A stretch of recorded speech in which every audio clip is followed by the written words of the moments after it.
Good afternoon to all of the attendees. Welcome to this presentation, to this webinar, where we'll be discussing mastering how to master your research and thesis writing in a very comprehensive guide. It is very important for your research and development period, which is going to be, of course, your ending phase of your graduation. We will present to you in this guide everything that you should know, everything that happens throughout the entire writing process. How does it go? What are the rules? And every details that you should know. We will leave the questions till the end, and you'll be starting. First of all, my name is Dr. Charles. I'm the Director of the Research and Development Department at Accord University. The objectives of this presentation are to understand, first of all, what is the importance of this phase. So what we will do in this presentation is exploring why is the research and the thesis writing very vital aspects of any academic professional growth.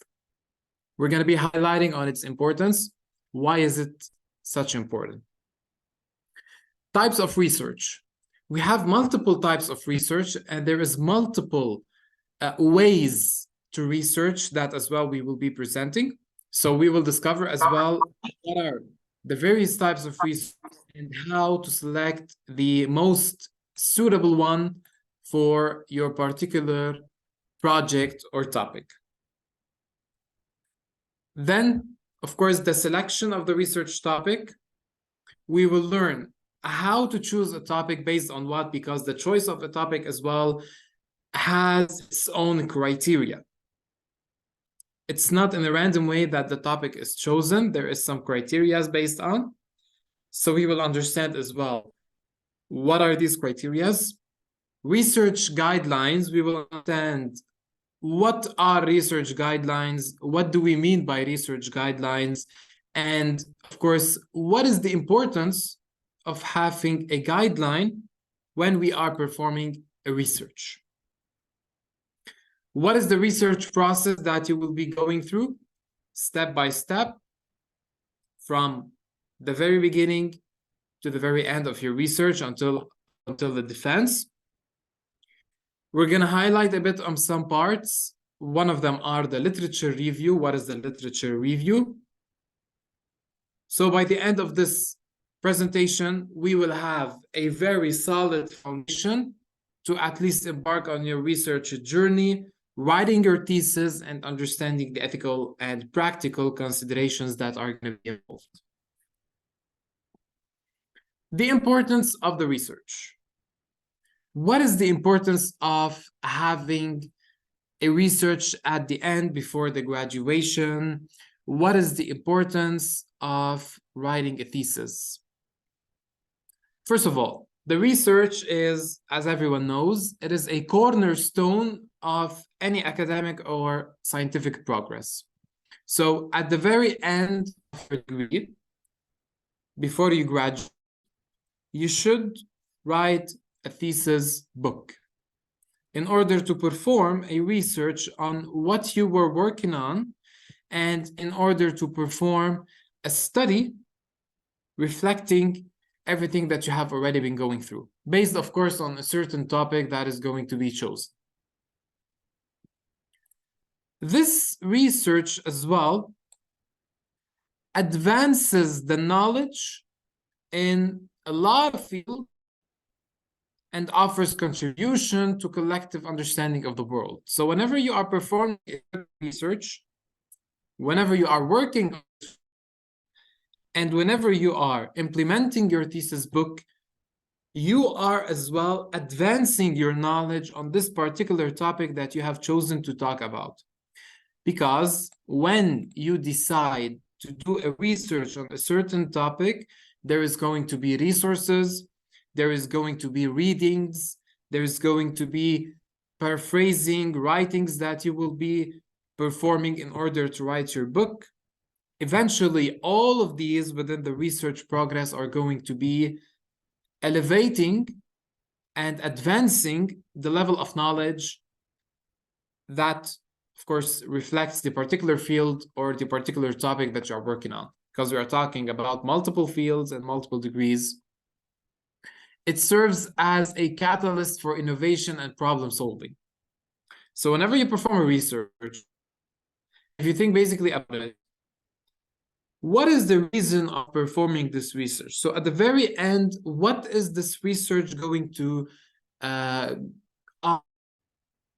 what good is it going to be offering to the society that it is addressing? The research is a problem-solving maneuver. So whenever you are working on a certain topic, your goal at the end of the writing of your research is to actually solve this problem that you were addressing, because you are addressing a certain problem. You are searching what this problem was, what was its influence on the society, and what was its influence on the country maybe, and you are proposing a solution for this problem. So thesis writing is as well a problem solving way for a certain topic that you are selecting. It drives technological advancements, medical breakouts, and social improvements. So what it offers as well, like for example, for computer engineering, for network security, for cybersecurity, we're talking about technological advancements. So you are proposing a certain solution that is going to be on the technology side, is going to be an advancement. A medical breakthrough for, of course, for public health, for example, and social improvements for the fields. Because no matter what field you are working on, whenever you are guiding a certain problem, talking about it, proposing a solution, then you are improving the society where this problem was actually having affection. Through your research, you can address any social challenge, develop a new solution for it, and improve existing practices. A lot of problems that you will be addressing in your thesis, they are problems that maybe already previously have solutions. So maybe there are some solutions that exist for these problems, right? But in a way and in a goal, one of the goals of your research that you'll be performing is improving these existing solutions or these existing practices, and even maybe as well developing new solutions rather than the existing ones. So you will be addressing a challenge that is a social challenge, depending on the field that the problem is having its affection on, and you are proposing a better practice, or you are proposing a new solution to solve this particular problem that you are facing. This is one of the main goals of writing a thesis, depending on your degree, depending on your field, depending on a certain problem that you decide to address as well. It is very essential for evidence-based decision-making in academia, government, and industries. So when you perform a research, you are performing as well an evidence-based decision-making. So the decision that you will be making to apply this particular solution, for example, the solution that you are proposing, right? So, yeah, I'm sorry.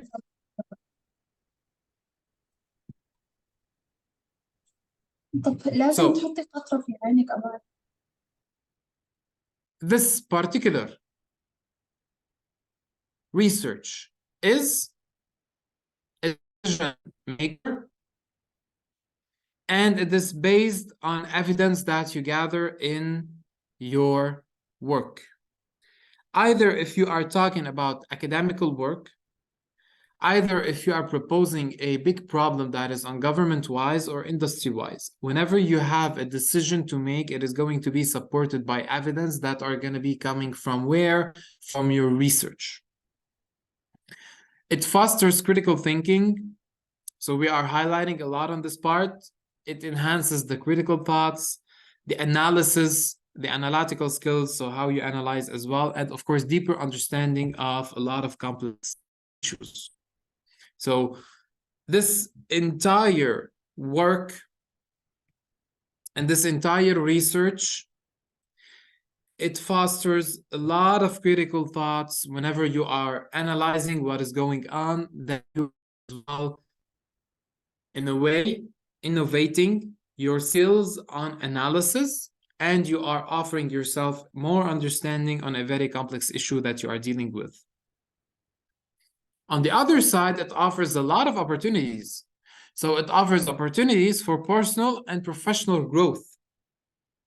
So the solution, it might have a personal growth or it might have a professional growth as well, which of course, it will enhance a career prospect. So whenever we are talking about the professional growth, we are talking about enhancing as well the career that we are trying to address. It is a well-executed research project when it can lead to publication and in your field.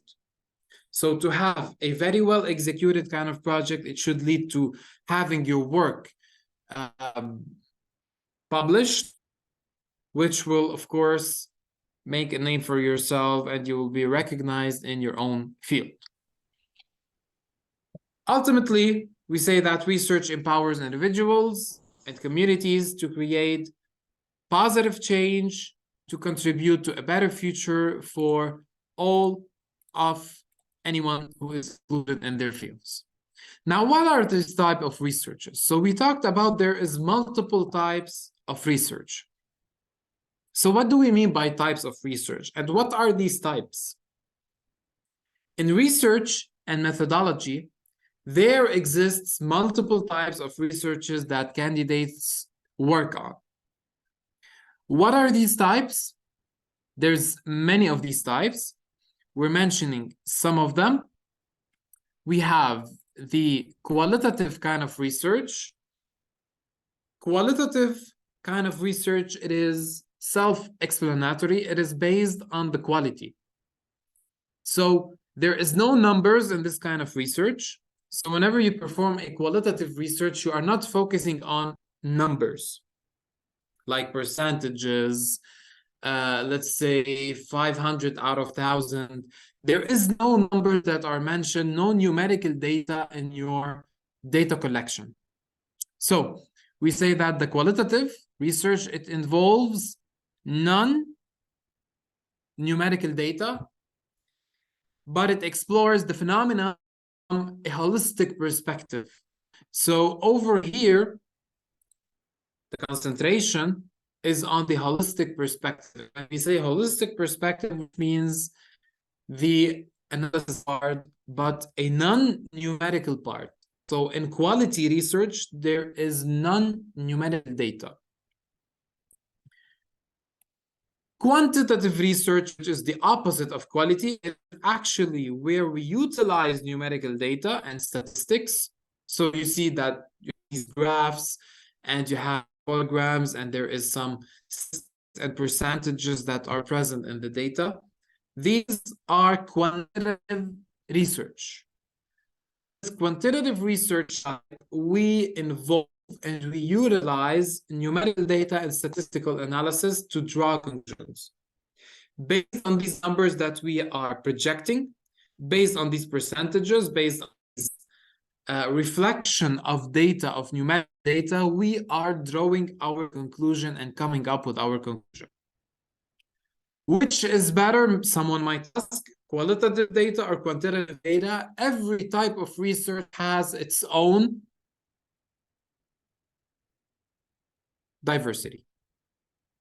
A qualitative research is performed somewhere, a quantitative research can be performed somewhere. This can be implicated on a certain topic, this can be projected on another topic. And you can have a hybrid research, which means you can have both quantity and quality mentioned in the same research depending on your topic. Experimental kind of research, which of course it is controlled by experiments, testing hypotheses, and of course the cause and the effect relationship. So you are putting a certain hypothesis, something that you assume to be true, and then you do some testings to prove that it is true. So it is an experimental research. It is based on experiments. When you put a hypothesis at the beginning of your research and you assume that this fact is true, how are you going to prove if it's true or not? You will prove if it's true or not by doing some tests over it, and these tests, they will be a cause and effect relationship that will prove at the very end of your research if this hypothesis is true or false. A descriptive research, it aims to do some descriptions, interpretations that are, of course, observed by facts and behaviors. A description, we are describing. Exploratory research, it is all based on investigations. So readings, resources, having to do some exploratory work. It is an investigation of new and unexplored topics for any insight on an initial basis. We have the applied research, which addresses practical problems and generates solutions. We have the basic kind of research, which seeks to expand. It is a basic research. It seeks to expand fundamental knowledge without immediate application. So you are just expanding knowledge. We have the cross-sectional research. Cross-sectional research is data collected from different groups to one single point. So you take data from multiple groups and then put them in one single point. And of course, we have the historical research, which has a point of studying and doing some examinations on past events that happened previously in time, in history, back in history, and we are evaluating them and testing them. It is called a historical research. These are some of the most important types of researches that exist in the research world. When you reach to this phase, of course, this phase is based on finishing all of your academic semesters, taking over all of your courses, and then you will reach a phase where you are in the research phase and you have to write your research.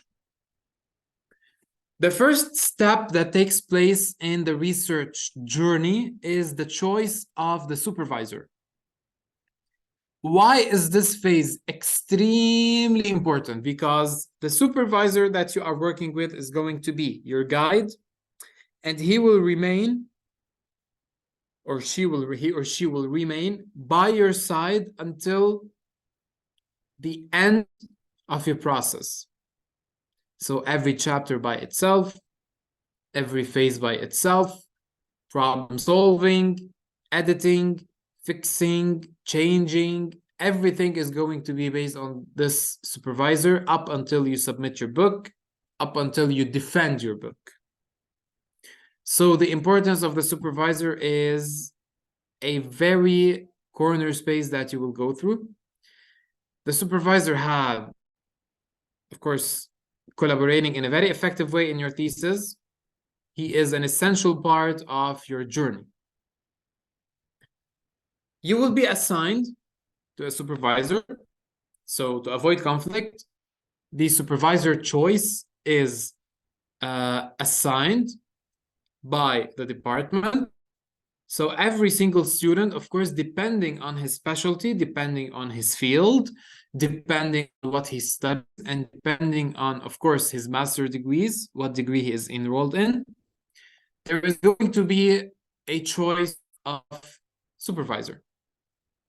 And of course, the supervisor is going to be a master and, of course, an experienced supervisor in your field in order to guide and supervise you.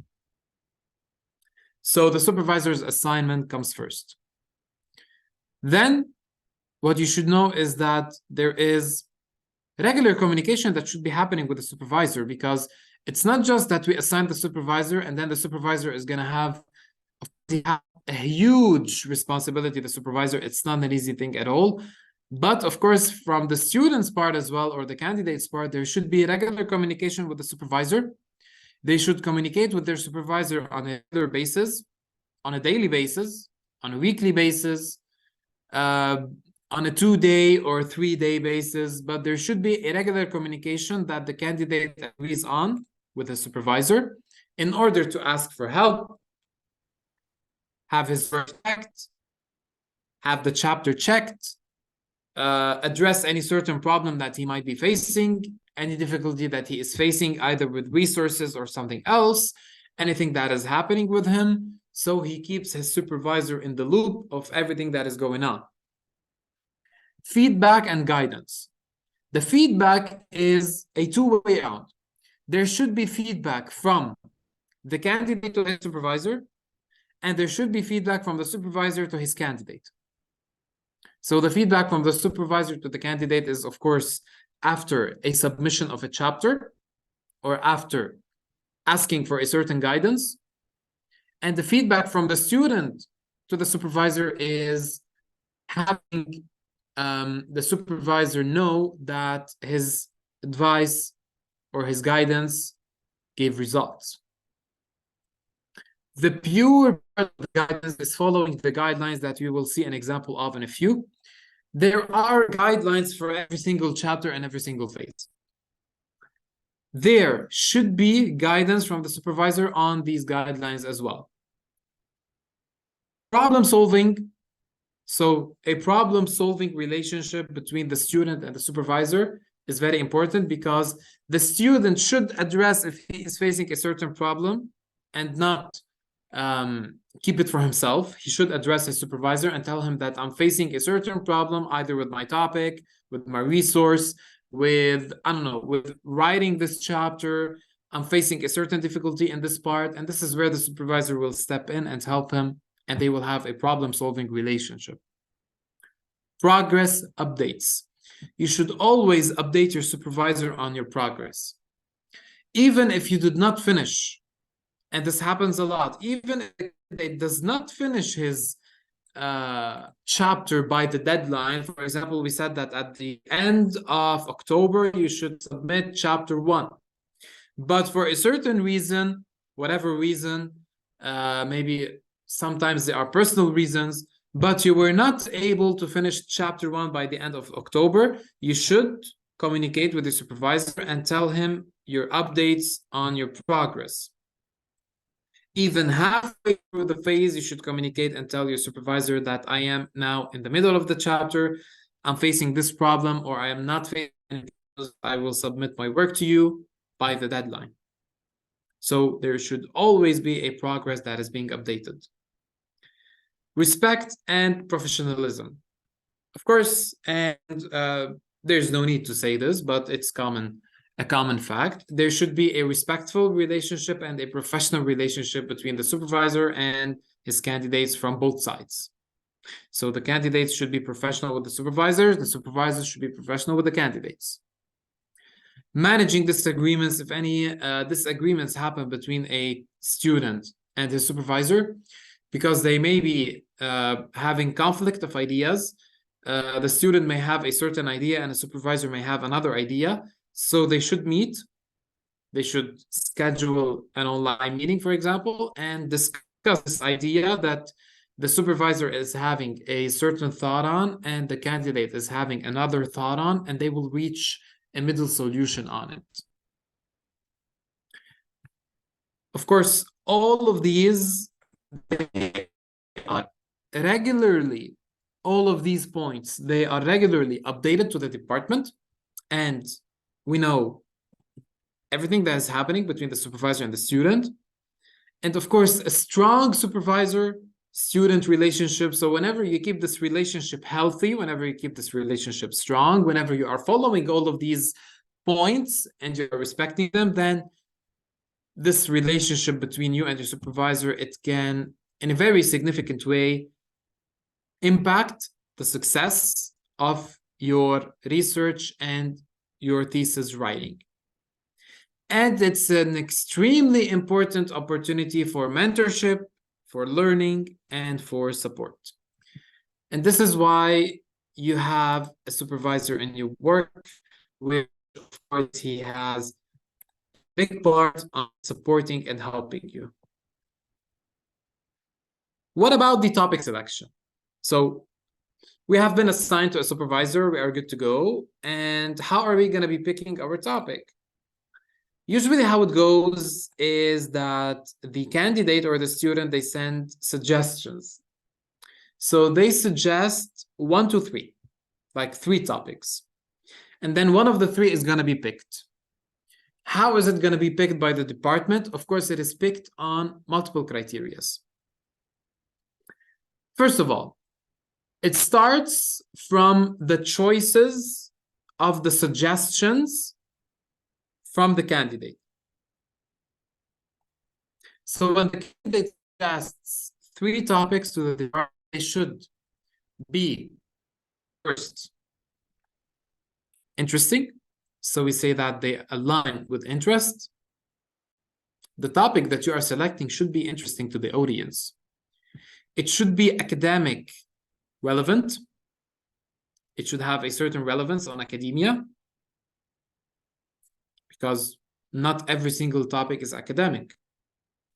Research questions, you formulate some questions that this topic is going to provide answers for.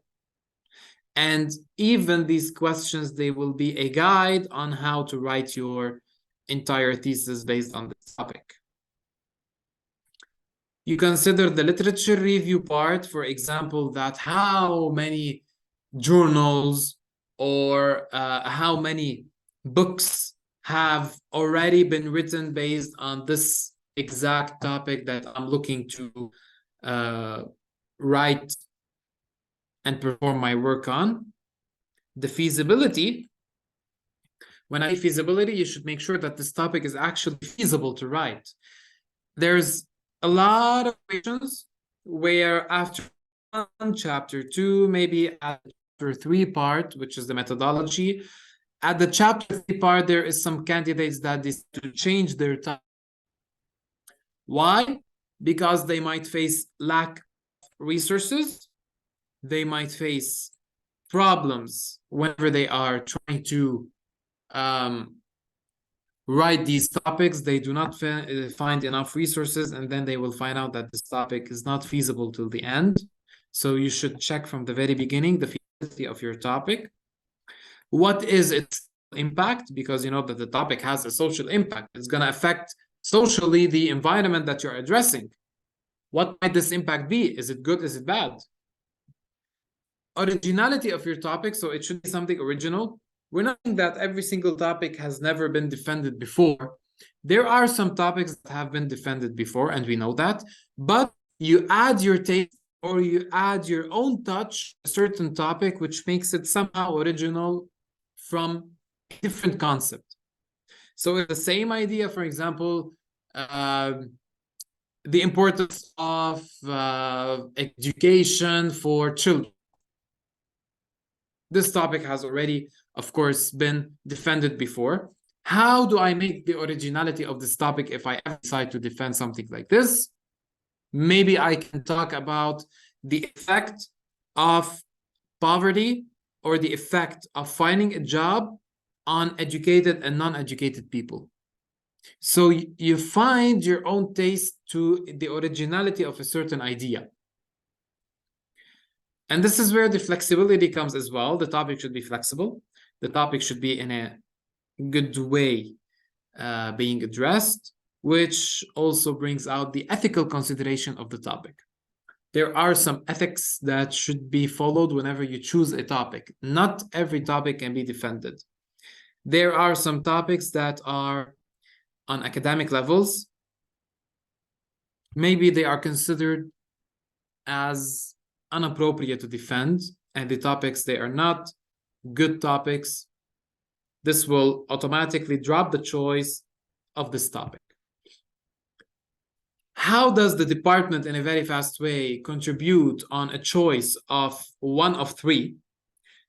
suggesting 3 topics, and we said that the research department is going to be confirming 1 topic out of 3 based on the ethics of the topic, based on basically all of these points: the originality, the feasibility, and of course the interest. Multiple points are they take time, and it is very important to understand the choice of the topic from the student first on what 3 topics is the student suggesting, and lately at the very end, after the 3 choices of the topic, the confirmation from the department on a certain topic, which is very important. Research guidelines. We have guidelines for every chapter that we will be offering and sending throughout the beginning of every phase.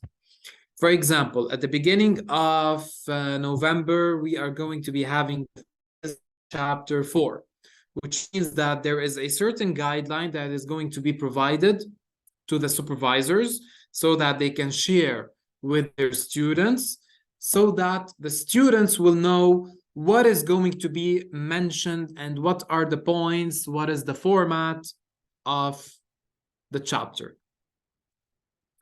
Usually in the research guidelines, so these are screenshots, examples from chapter number 1, 2, 3, preliminary pages, cover page, to show you that the guidelines, they offer multiple things.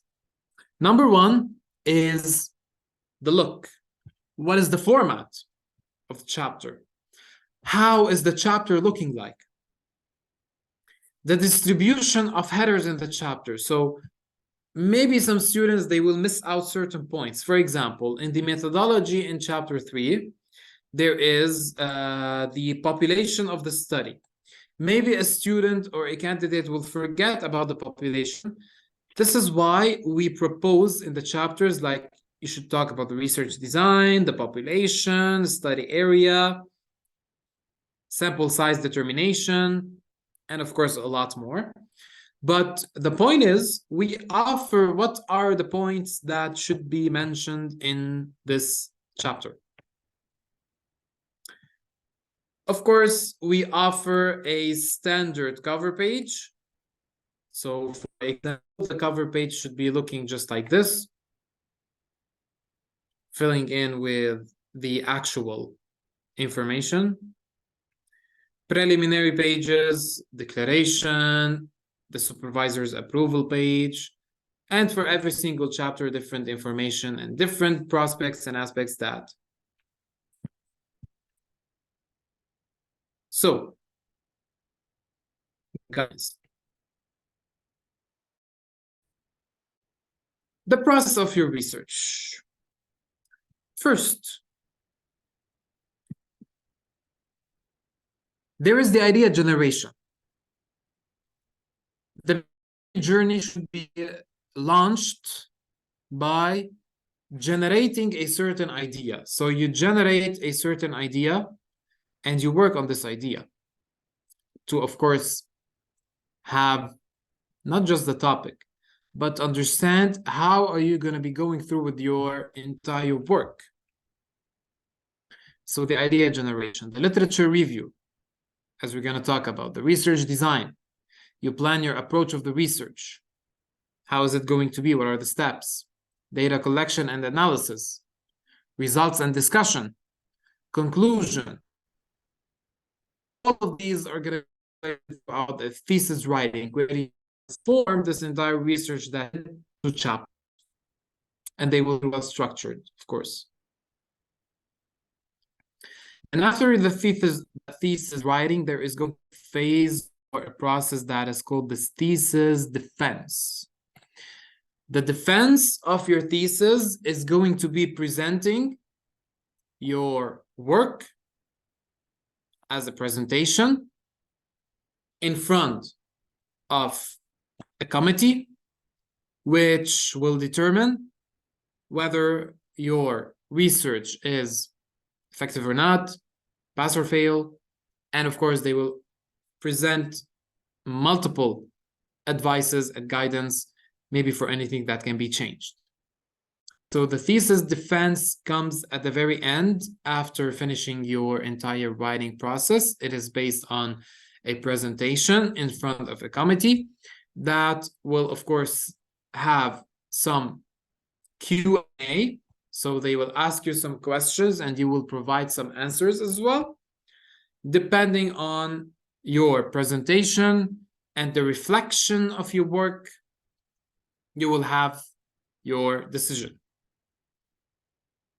After that, there is the publication. So once your work was accepted and once you pass, there is going to be a publication for your work where your research is published and contributed to the broader academic community. So at Accord University, we focus a lot on publication. It is something that is extremely important. There is, of course, a set of rules, which mainly the most important one of the rules is the follow of the guideline. So whenever the guidelines are in a very well way followed and you have the acceptance and you pass the job, then your work is going to be published. Each of these phases is critical, and the attention to the details and the keys contribute to a successful project. There's a lot of phases to go through before you reach the defense and the publication. And every single one of them is extremely important as the other. There's a certain structure, a general structure of the thesis that we follow, which is, of course, starting with the introduction as chapter 1, literature review as chapter 2, methodology then, data collection and analysis, and the conclusion and the results. So this is a general structure of what your thesis is going to be looking like. What does the introduction do? It services knowledge of some points, which are the purpose. What is the purpose of your research? What is the context that is going to be present in your research? So a general idea of the context of the book. The research questions, which of course they show objectives as well of the research. The justification, so you explain why is this research important and what gaps is this research trying to fill. The scope of the work, which is showing or defining what are the boundaries of the work that you have done. Thesis statement, which presents a concise statement on the outlines of the arguments. What are the main arguments that you are talking about in your book? A roadmap as well is present in the introduction. So in the roadmap, there's a general and a brief. You do not go into detail in the introduction because you're just introducing what is going to be present in the book. So you provide a brief overview on how the thesis is organized. The engagement. Introduction quality determines whether the readers are into your work. So how do you engage the audience into your work? That is generally how the introduction looks like. The literature review, because we hear a lot of questions about the literature review, and there's like multiple ideas about the literature review. Very clear way and brief way, the literature review is a critical component of the process, of course. It involves the purpose, to understand the current state and knowledge of this area that you work on. You identify the gaps. You present the evaluation of the methodology, so you evaluate any approach that has been used in previous studies. So that is example over here. This example is very important because in the literature review, you are heading out and working on resources that have already been done and studies that have previously addressed maybe this topic. So in a way or another, you are evaluating the methodology of this previous research that is already published. An important part as well that we mentioned is the citation, where you reference any resource that you use. The critical analysis part, so you offer what were the strengths Weaknesses of any prior research. So we focus again that it is based on prior researches that have already been done on this topic. You highlight the strength and the weaknesses. The integration part, where this literature review is integrated with the research questions and the objectives of your study. A good, and we say a well-executed literature review, it sets the stage for research and provides a foundation of your project. So it is a ground zero to start from, understanding what has been previously addressed regarding this topic, and understanding, of course, what were the goods and the bads of this topic before. The other phase that I want to point out and talk about, the data collection and analysis, because this is an extremely important phase in every single thesis writing. The first thing that you should know is that the data collection is not random. So we do not randomly just collect data from here and there, and because we need to fill space or pages or a number of lines, right? So we don't just collect random and multiple data to our work. The data collection is the gathering of information that are related to your research questions. The methods are appropriate for any data collection are multiple. One of them are surveys. You can have surveys that people fill. So you send surveys out to people. These surveys are usually, you can do Google Forms, you can do paper researches or paper surveys, and then you offer them to someone and they fill out. Either they are filling out multiple choice questions, either they are filling out a particular question. So you set boundaries to the data that you are collecting. Another thing that you can do is interviews. So you have an interview with a certain person and you start having a Q&A session with them. So an interview is a Q&A. An experiment, maybe the experiment is going to be as well one of the methods of data collection. Based on a certain experiment and its results, you gather data. Observation or archival research. These are methods that will help at the boundaries of appropriate data that you are trying to first gather and then analyze. Sampling is determining what is the sample size of your data and sampling a technique that best presents your population. Because the population that you're addressing, it can be a big population, it can be maybe a small population, it can be an enormous population. So depending on the sample size that you're seeking. Recording the data in a very accurate way and consistent way, analyzing the data, statistical analysis, if of course you are doing numerical kind of data, quality analysis, which employs the quality methods for non-numerical data. So statistical for numeric, qualitative analysis for non-numeric. Interpretation, so you interpret what were your findings. They should be reliable and valid. This is a point that might affect the success of your book and the failure of your book. You cannot fake data.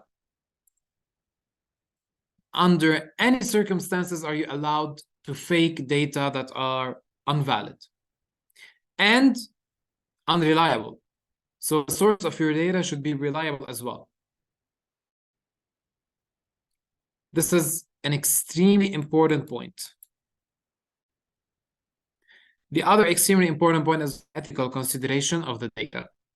So you should consider the ethics, as we've discussed what were the ethics of topic selection. There are some ethics as well for collection of data. Citations, these are usually in the end of your work.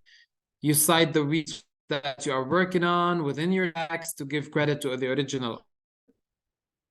The references you include at the very end, the final page of your book, is a reference page where you mention all of the references that you have worked on. There is some styles of citation. We usually use the APA style in our university.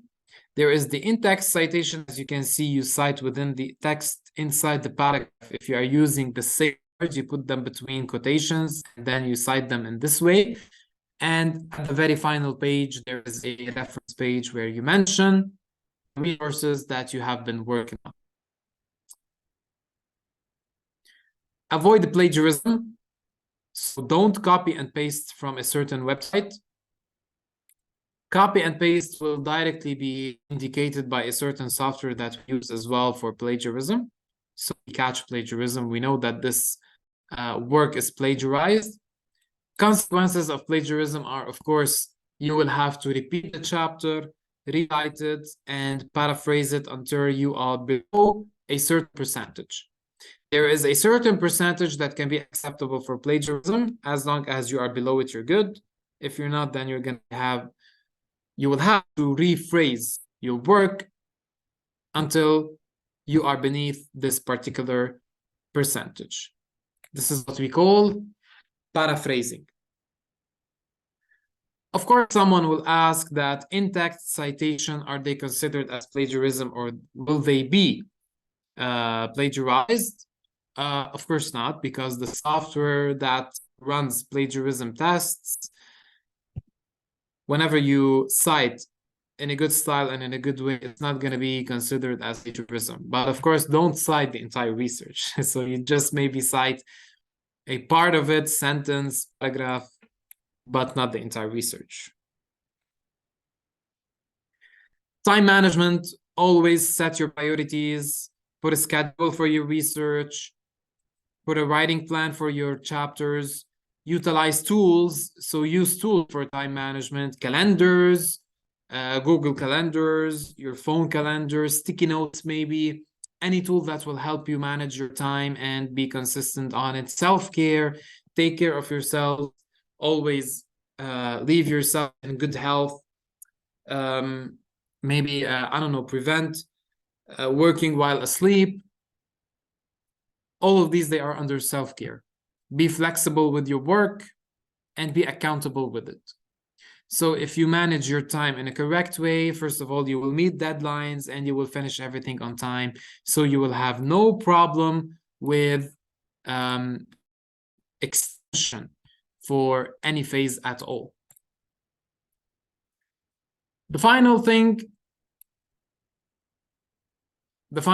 is the thesis defense.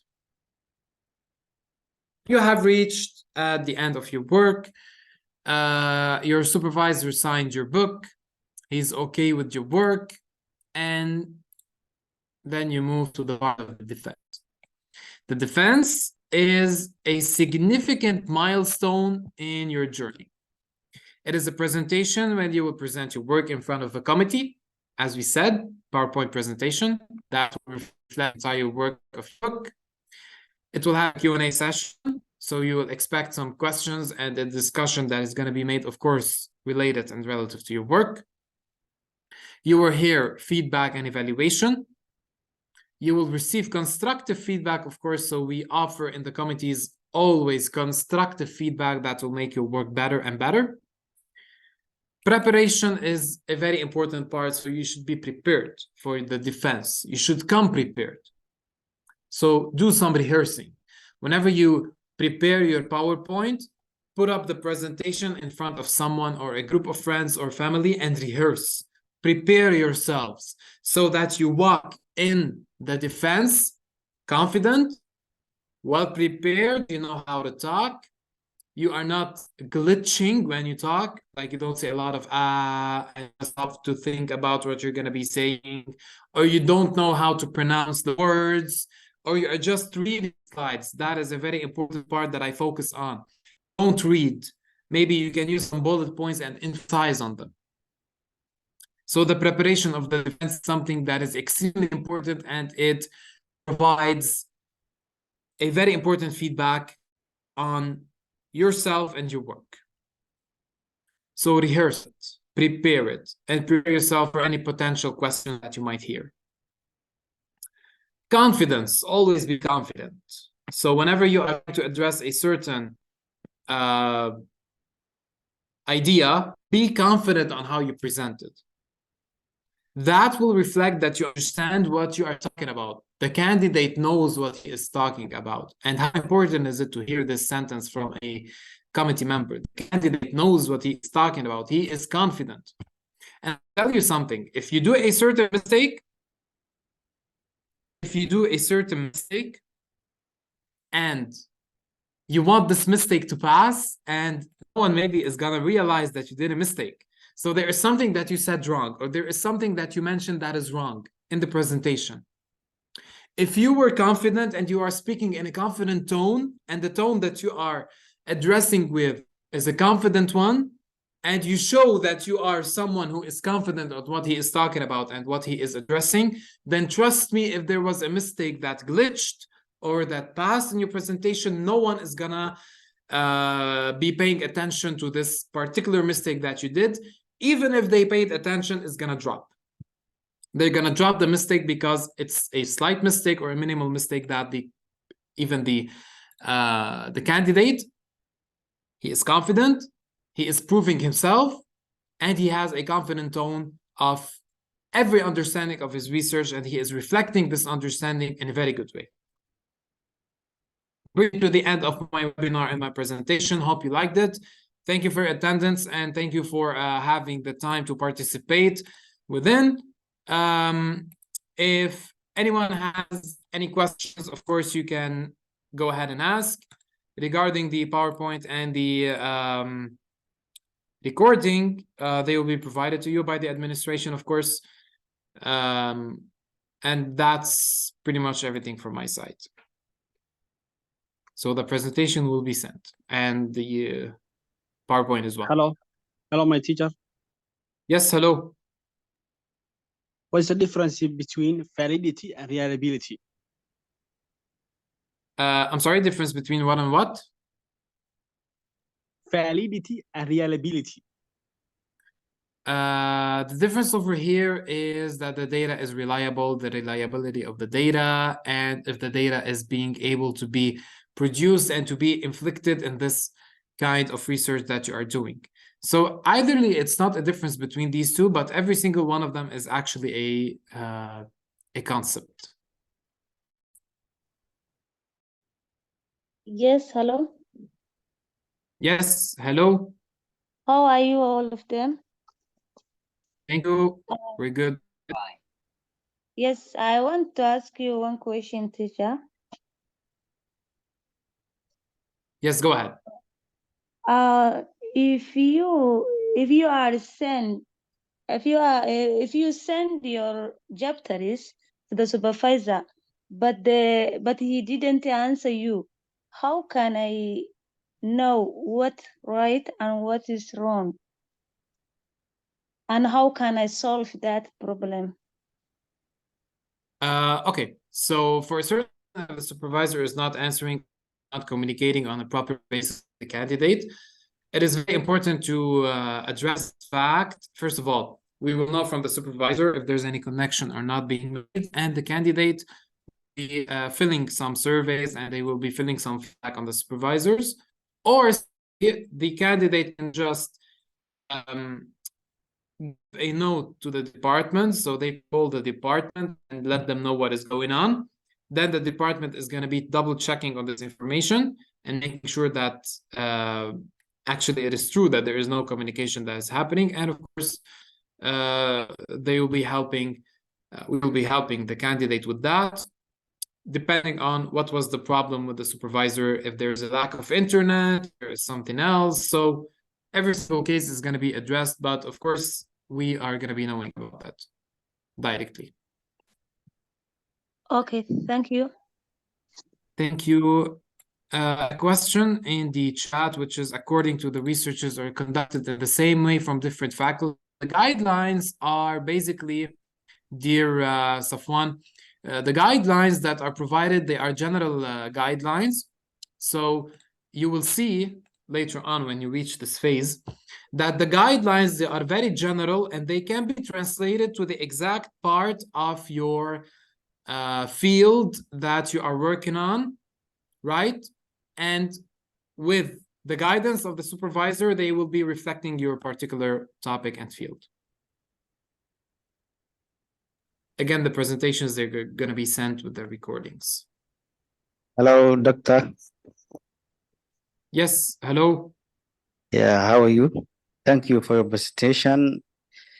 And I have one question about most of your presentation was the importance of the research and the thesis, but my thought is, as Somalis, we are lacking some technical problem of citation and research.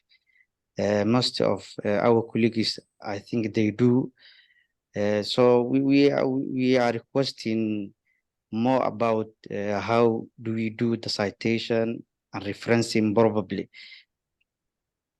Of course, this is going to be a there's a course that you will be taking with myself. It is called the research methodology. There is going to be providence and there's going to be examples of tools that we usually use for citation and how do we perform the citation, which is going to be offering all of the help and information that you will be needing. Great. When will be? Sorry. It is going to be in the first semester of your work. In this year, right?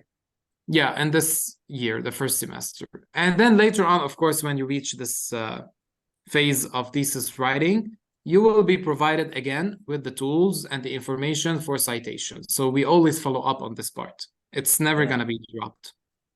So just for your information, we are last semester, final semester. Yes, I know. What I meant is basically for the new students that that register newly, they take this course at the beginning of the semester. For graduating students who are in the last semester, who are on open doors to start their thesis writing process, they will be provided with tools and guidelines from the supervisor on how to do the citation, how to perform the APA style, and how to include this in the book, right? How to include it in the book so that it's not considered as plagiarism and it passes the plagiarism check. Thank you. Thank you. Okay, thank you very much. No worries about this point. It's always a very important point that is taken into a lot of importance and consideration. Any other questions, anyone? Great. Last question, Ruwaida, go ahead. Hello, teacher. Hope Yes, you are fine. Thank you for the sessions. I have really benefited from it. My question is, due to the problem students face when they write in their thesis, like when they decide to change the topic and because they don't have citations or resources to the thesis topic. So could we have a flexible time extra to the time we have to do the research, since we are going to enter the 4th month that deadline it to write the 4th chapter. So I am asking if we have extra time to flexibly write about another topic, or just those students who have delayed from the actual time to write about their topic. Yes, usually there is a certain deadline that we should be respecting in order to meet the defense on time. Because if we do not meet the defense on time, or we do not submit the final draft of the book on time, there is a risk that the defense is going to be postponed for the next intake, especially if we do not meet some crucial deadlines. Now, the choice of topic selection or the changement of topics usually happen, it is flexible to happen between chapter 1, 2, and 3. Because when you start on the 4th chapter, gathering data and surveys and questionnaires and interviews, it's going to be even more difficult to change the topic. Why? Because you will not be able to meet the deadline. So that's the thing over here. An extension of like a week or 2 is going to be somehow flexible to do, because there is a schedule for the defense that's going to be coming up, and we will schedule candidates for the defense, and we will check the books and sign the books and all of these processes that will happen. But usually it is always preferred and better to meet the deadline after at least at chapter 5 to meet the deadline. An extension of a week or 2 can be managed, but we cannot extend a lot so that the candidate does not miss the deadline to defend his book. That is why it's important and crucial. If there's any changement in topic that is going to be happening, it takes place between chapter 1 and 2 and 3. Before the data starts gathering, and before we start gathering the data and performing surveys and interviews. This is an important point that I'm addressing over here.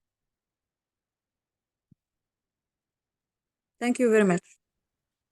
Thank you and welcome. Thank you everyone for your attendance. Thank you for being here. I hope you benefited from this webinar, extremely important. And I'm going to wish you all a great rest of your day and a great success of your career at whatever point you are. If you're at the beginning, if you're at the middle, at the end, I wish you success. We are always here to help at Accord University. You should know that we are only one call and one message away from you. So we are always here to help you, and we offer all of the support that we can give you for anything that you might need.